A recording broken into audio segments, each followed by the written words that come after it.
자, 오늘은요 나의 삶 속에 흉년이 찾아올 때라는 그런 제목을 가지고 한번 생각을 해보려고 합니다. 자, 그런데 우리는 이제 절대적인 진리를 가지고 마음속에 생각하고 사는 사람이다 보니까 여기에서 오는 수많은 갈등들을 세상에서 가지고 살고 있고, 때로는 핍박을 받기도 하고, 때로는 이렇게 무시를 당하기도 하고, 때로는 좀 이렇게 왕따를 당하기도 하고, 우리가 직장이나 사회에서 그렇게 살아가는 사람들입니다. 자, 그런데 이제 사사시대가 아까 말한 것처럼 자기들이 생각하는 대로 살았던 시대예요. 이제 그런 습관 같은 것들 못 끊는 분들 있잖아요. 예를 들어서 뭐 게임 뭐 밤새 하는 사람도 있고, 뭐 맨날 그 주식 들여다보는 사람도 있을 수 있고, 막 아무튼 그런 것들 하나님 보실 때 합당치 못한 거 있는데, 아무래도 안 되면 하나님께서 그거를 어리석은 걸 깨닫게 하기 위해서 내가 특별히 뭐 아는데도 좀 어려운 지경에 넣을 수 있잖아요.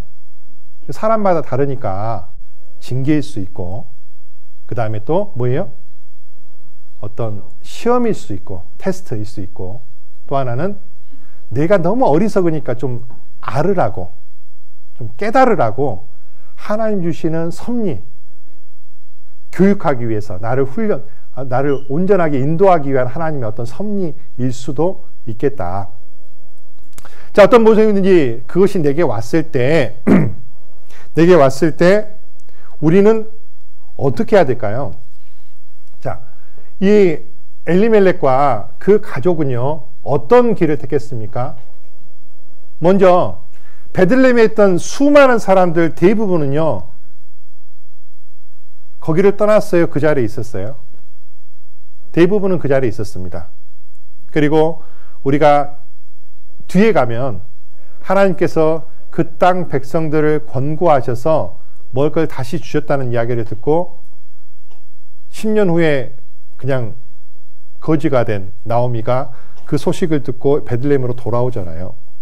자, 그러면 베들레헴의 수많은 사람들은 그 자리, 그 어려움, 똑같은 어려움을 겪었음에도 불구하고 그 자리에서 묵묵하게 순종하면서 살았던데, 하나님께서 결국에는 그 사람들을 권고하셨다. 하나님께서 생각하셔서, 하나님께서 불쌍히 여기셔서 그들을 다시 풍족하게 만들어 주셨다. 자, 그런데 그 시간들을 견디지 못하고 엘리멜렉과 나오미 그 가족들은 모압이란 곳으로 갔습니다. 이게 신앙적인 선택이었을까? 절대 신앙적인 선택이 아니죠. 문제는 그들은 그들의 이름대로 산 게 아니라 하나님과 전혀 상관없는 금오스를 섬기는 모압 땅으로 그들이 이사를 갔어요. 근데 왜 갔을까? 왜 갔을까? 저는 한 두 가지 정도로 생각해 봤습니다. 먼저, 왜 그들이 갔을까? 분명히 이들은 육신의 문제를 우선시했을 것이고 하나님보다 세상을 더 신뢰했을 것이에요. 특히 엘리멜렉이라는 사람이 아마도 그랬을 거예요. 나오미도 마찬가지고. 나오미는 근데 아무래도 가장이 그랬을 거니까. 어떻게 알 수 있냐면 그들의 자녀의 이름이 말론과 기론인데 이 이름의 뜻이 성경과 전혀 상관이 없는 뜻입니다. 세상 이름이에요. 쉽게 말하면. 항상 우리는 주님을 만나는 걸 생각해야 됩니다. 근데 이 엘리멜렉 가족은 분명히 육신의 문제가 우선이었을 거예요. 그리고 시생을 더 신뢰했을 거예요. 또 하나, 이들은 그들에게 오는 흉년의 의미, 고난의 가치를 볼 수 있는 신앙의 눈이 없었어요. 무슨 말입니까? 여러분들, 하나님께서 내게 주는 고난은, 하나님이 내게 주시는 흉년은 절대 의미 없이 오지 않아요. 이게 징계일 수도 있고, 징계라면 내가 하나님 앞에 돌이켜야 되잖아요. 회개해야 되잖아요.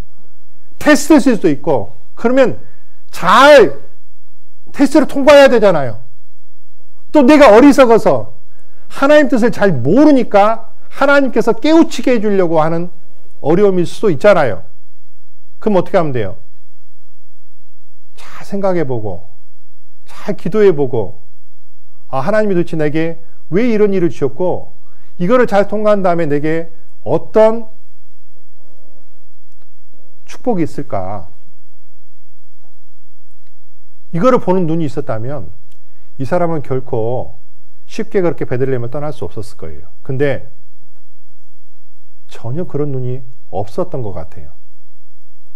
그러니까 바로 간 거죠.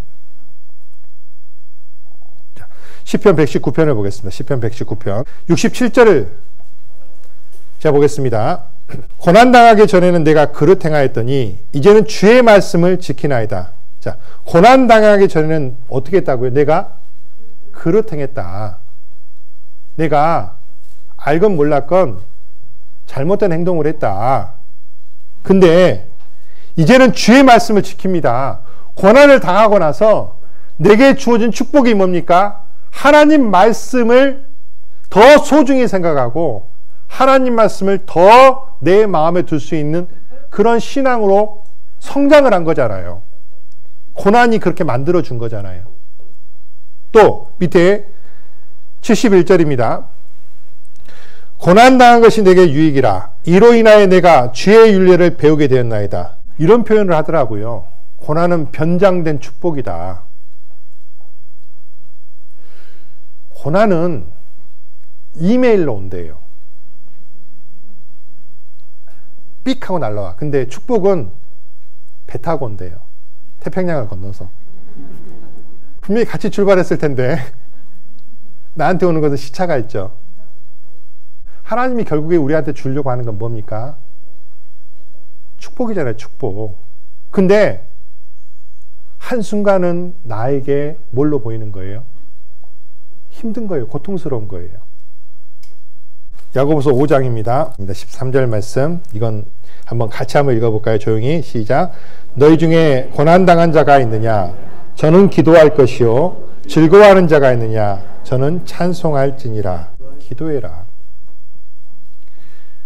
분명히 우리는 하나님께서는 내게 고난과 형통 이거를 병행해서 주신다고 성경이 약속했어요. 그러니까 고난이라는 것을 구원받은 사람에게 면제시켜주겠다는 약속은 없어요. 성경에. 하나님은 나를 절대로 쉬운 길로 주시는 게 아니라 좋은 길을 주셔요. 고난이라고 하는 것은 나를 훈련시키는 거잖아요. 하나님께서는 그걸 통해서 우리에게 정말 귀한 걸 주시길 원하는데 여러분들 그거를 보는 눈이 없다면 우리 신앙 가운데 그거를 보는 눈이 없다면 어떨 것 같아요? 현재 내게 주는 이 고통과 고난이 힘들기만 하는 거예요. 엘리멜렉이 분명히 육신적인 눈이 훨씬 많았고 또 신앙적으로 고난의 가치를 볼 수 있는 신앙의 눈이 없으니까 그는 아주 잘못된 선택을 했습니다. 어떻게 했습니까? 갔어요. 모압으로 갔습니다. 결과가 어떻게 됐습니까? 다시 룻기 1장 가보겠습니다. 3절입니다. 나오미 남편 엘리멜렉이 죽고 나오미와 그 두 아들이 남았으며 그들은 모압 여자 중에서 아내를 취하였는데 하나 이름은 오르바요 하나 이름은 루시더라. 거기 거한 지 10년쯤에 말론과 기론 두 사람이 다 죽고 그 여인은 두 아들과 남편의 뒤에 남았더라.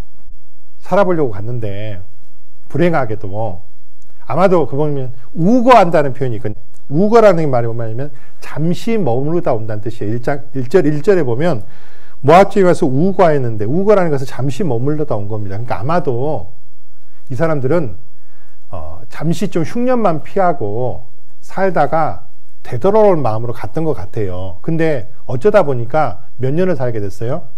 10년. 10년이 정말 금방 지나가요. 엘리멜렉이 죽고 아들 둘이 죽었습니다. 과부만 셋이 남았어요. 물론 하나님 앞에 온전하지 못하면 이런 결과를 온다라는 것을 말씀드리려고 하는 게 아닙니다. 오히려 이걸 통해서 나중에 이제 나오미가 돌아왔잖아요. 돌아옴으로 말미암아 정말 엄청난 축복으로 간 것을 우리는 알고 있죠. 다윗 왕의 계보 안에 들어가는 일이 벌어졌잖아요. 룻과 보아스 사이에 결혼을 해서. 자, 어쨌든 돌아오기 직전까지는 그들에게는 이 도피의 결과가 모든 걸 잃어버린 그런 결과가 됐습니다. 그 뒤에 보겠습니다. 여기 보면은 20절 한번 봐봐요. 20절 19절 20절입니다. 1장 19절 20절. 이에 그 두 사람이 행하여 베들레헴에 이르니라. 베들레헴에 이를 때 온 성읍이 그들을 인하여 떠들며 이르기를 이가 나오미냐 하는지라. 나오미가 그들에게 이르되 나를 나오미라 칭하지 말고 마라라 칭하라. 나오미는 즐거움이라는 뜻이고 마라는 쓰다, 고통스러운 뜻입니다.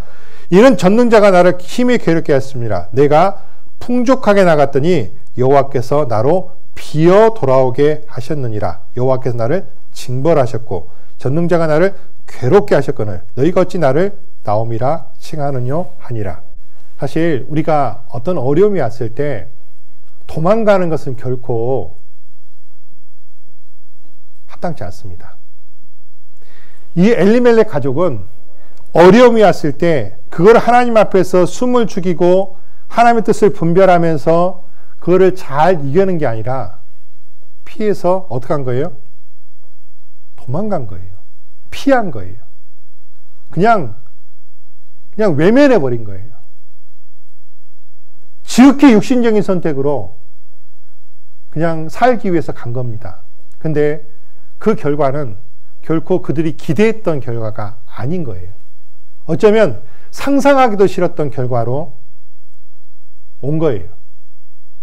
여러분들, 우리도 아까 말한 것처럼 삶 속에서 그런 일들을 겪을 수 있어요. 실제로 하나님은 우리 삶 속에서 형통할 때도 주시지만 아주 고난 가운데 정말 고통스럽고 괴로운 시절도 주시거든요. 그것이 징계일 수도 있고 시험일 수도 있고 하나님의 선한 뜻일 수도 있는데 어떤 상태든지 간에 내가 겪는 나는 고통스럽고 괴로워요. 우리 삶 속에 어려움들이 여러 가지 형태로 크게 작게 큰 어려움도 있고 작은 어려움도 있지만 그리스도인들이 이 엘리멜렉 가족처럼 정말 지극히 육신적이고 지극히 세상적인 판단으로 정말 세상을 더 신뢰해서 세상의 것을 선택을 하면 그리스도인들은 결코 좋은 결과를 하나님께서 안 주십니다. 그것을 깨닫게 하기 위해서 더 좋지 않은 내가 기대하지 않았던 모습이 될 가능성이 높아요. 근데 그 속에서 정말 하나님께서 내게 왜 이런 일을 주셨는지 내가 기도하고 분명히 찬송은 안 나와요. 솔직히 말해서. 내 삶에 흉년이 왔을 때 여러분들 도망가는 건 절대 답이 아닙니다. 도망가는 건 절대 답이 아니고 맞고 돌아오는 것도 답은 아니에요. 가능하면 그 삶 속에서 우리가 하나님을 의지하고 기도하고 버티면서 하나님 뜻을 분별하고 하나님 주시는 축복을 얻을 수 있기를 진심으로 바랍니다.